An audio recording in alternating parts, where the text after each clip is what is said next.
Hello दोस्तों, मेरा नाम है आकाश केशवर और आज हम डिस्कस करने वाले हैं कि एसएससी सीजीएल 2021 का जो मेंस है वो 8 और 10 अगस्त को कंडक्ट होने वाला है। ठीक है, तो आई होप आपकी तैयारी बहुत अच्छी चल रही होगी। आपने प्री निकाला है अप्रैल में और आप तब से लगे होंगे तैयारी में।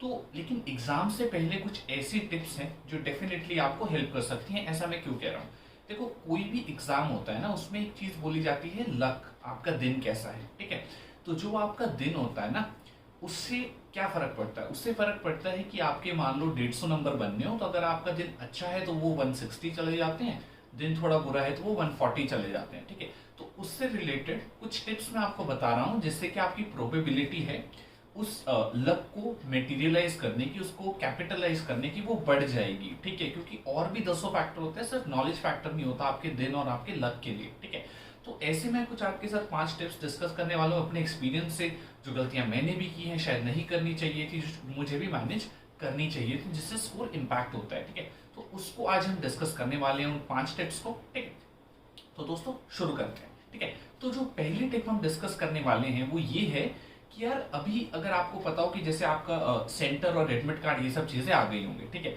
तो आपको पता है कि जो आपके सीजीएल का मीन्स होता है वो एक ही दिन में एक मैथ्स का एग्जाम होगा और एक इंग्लिश का एग्जाम होता है। ठीक है, तो आपको सुबह रिपोर्ट करना पड़ता है और सेंटर्स कई बार दूर होते हैं। तो होता क्या है, हमें आदत होती है 12 1 2 बजे तक पढ़ने की, सोने की, या जो भी। ठीक है, तो हम क्या करते हैं कि हम उसी साइकिल में होते हैं और फिर हम सोचते हैं कि 1 2 दिन पहले कि भाई अपना उस दिन मैं उठ के आराम से एग्जाम जाऊंगा। यार जब तुम्हें आदत 1 2 बजे सोने की है, 12 1 बजे सोने की है, फिर तुम्हारा सेंटर आ जाता है दूर, तुम्हें कहीं ट्रैवल करना पड़ता है या सुबह सुबह एग्जाम देने जाना पड़ेगा जब सीजीएल मीन्स का, तो तुम मेंटली उतने अलर्ट या चीजों में नहीं होगे, क्योंकि तुम्हारी नींद पूरी नहीं हुई। तुम्हें 2 3 बजे तक तो नींद ही नहीं आई, एग्जाम का प्रेशर अलग है और तुम्हें आदत भी नहीं है जल्दी सोने की, तो नींद कैसे आएगी? तो क्या है, आप पहले ही एटलीस्ट, अभी भी लाइक 8 10 दिन बचे हैं, तो तुम थोड़ा सा अपना स्लीपिंग शेड्यूल अलाइनमेंट में लाओ। लाइक तो धीरे धीरे रिड्यूस कर दो। लाइक अगर मान लो 1 बजे सोते हो तो 12:30 12 11 धीरे धीरे इसको उसमें लाओ, ताकि तुम्हें कहीं सुबह ट्रैवल भी करना पड़ जाए 100 150 किलोमीटर, या फिर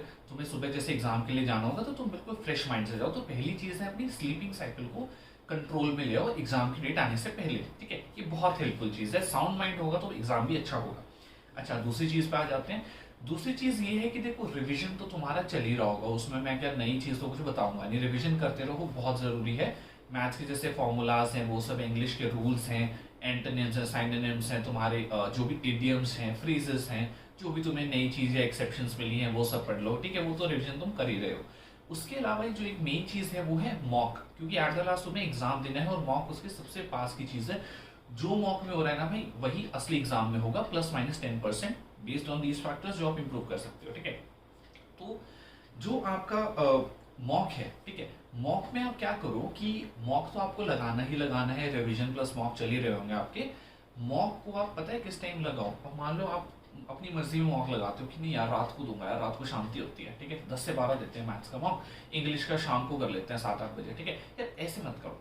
अब जो एक्चुअली होता क्या है, अब जैसे तुम्हारी बॉडी है वो एक पर्टिकुलर, तुम्हारी जो स्लीप साइकिल है, उठने बैठने की साइकिल है, उसके अकॉर्डिंग वो मैनिपुलेट होती है। तो मान लो तुम एग्जाम देने की आदत तुम्हारी रात को है, उस टाइम तुम्हें अलर्ट रहने की आदत, तुम्हें एग्जाम देना है सुबह 9 बजे, जब तुम आलस में घूम रहे हो, तो बॉडी उस वे में अलर्ट या एक प्रॉपर कंडीशनिंग में नहीं होती। तो उसी टाइमिंग के अराउंड तुम एग्जाम देने की कोशिश करो। लाइक सुबह 9 से 11 टाइप मैथ्स या 10 से 12 टाइप्स मैथ्स, और दोपहर को इंग्लिश लंच वंच के बाद। ठीक है, इन चीजों से बहुत फर्क पड़ता है। कहने की बात है कि कोई फर्क नहीं पड़ता, लेकिन मॉर्निंग में देना, अपना कंफर्ट बिठाना, उस टाइम के हिसाब से बाहर भी शोर वोर होता है, चीजें होती हैं, तो आप उसी टाइम के हिसाब से अपना कंफर्ट बिठा लो। मैथ्स इंग्लिश के एग्जाम का, इंग्लिश दोपहर में, मैथ्स सुबह, तो इसका भी तुम कंफर्ट बिठाओ, क्योंकि टाइम का बहुत फर्क पड़ता है। तुम्हारी बॉडी उस टाइम कैसे रिएक्ट कर रही है और सराउंडिंग्स उस टाइम कैसे एक्ट कर रही है। ठीक है, दूसरी चीज ये थी।